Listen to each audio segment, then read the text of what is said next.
اعوذ باللہ من الشیطان الرجیم بسم اللہ الرحمن الرحیم رب اشرح لی صدری ویسر لی امری واحلل عقدۃ من لسانی یفقهوا قولی وقل رب زدنی علما وقال اللہ تعالی قل هل يستوي الذین يعلمون والذین لا يعلمون وقال الرسول صلی اللہ علیہ وسلم طلب العلم فریضۃ علی کل مسلم، یعنی ہر مسلمان مرد اور عورت پر علم دین کا حاصل کرنا فرض ہے۔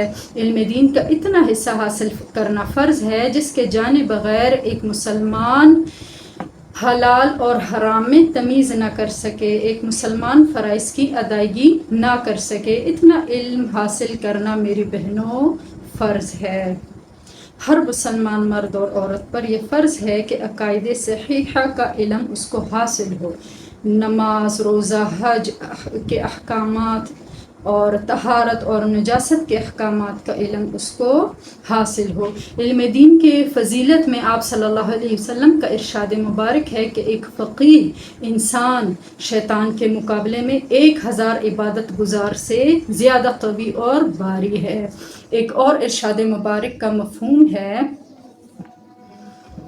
کہ انسان کے مرنے کے بعد اس کے عمل منقطع ہو جاتے ہیں سوائے 3 چیزوں کے۔ وہ 3 چیزیں کون سی ہیں؟ نمبر 1 صدقہ جاریہ، یعنی کوئی نیکی کا کام کر گیا، مدرسہ بنا گیا، مسجد وغیرہ بنا گیا۔ نمبر 2 وہ علم جو اس کے مرنے کے بعد بھی لوگ اس سے نفع اٹھاتے رہے، مثلاً شاگرد عالم ہو گئے اور ان سے وہ دین پھیلتا رہا تو مرنے والے کے لیے اس کا ثواب جاری و ساری رہتا ہے۔ نمبر 3 پہ اولاد صالح آ جاتی ہے، یعنی اپنے بچوں کی ایسی تربیت کی، وہ نیک بنایا کہ وہ دعا اور اصال ثواب کرتے رہیں۔ علم دین کی فضیلت میں ترمذی میں ایک روایت بھی آتی ہے حضرت ابو درداء رضی اللہ عنہ سے، وہ فرماتے ہیں کہ میں نے رسول صلی اللہ علیہ وسلم کو یہ ارشاد فرماتے ہوئے سنا، جو شخص کسی راستے پر چلے جس کا مقصد علم دین حاصل کرنا ہو تو اللہ تعالیٰ اس چلنے کے ثواب میں اس کا راستہ جنت کی طرف کر دیں گے۔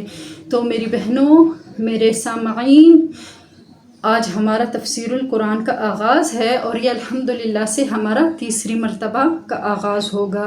ہمارا مدرسہ تقریباً 7 سال سے درس و تدریس کے ساتھ جڑا ہوا ہے۔ ہمارے مدرسے میں تقریباً 7 سال سے درس و تدریس کا سلسلہ جاری و ساری ہے۔ میری دعا ہے کہ اللہ تعالی ہمارے مدرسے کو دن دگنی اور رات چگنی ترقی نصیب فرمائے۔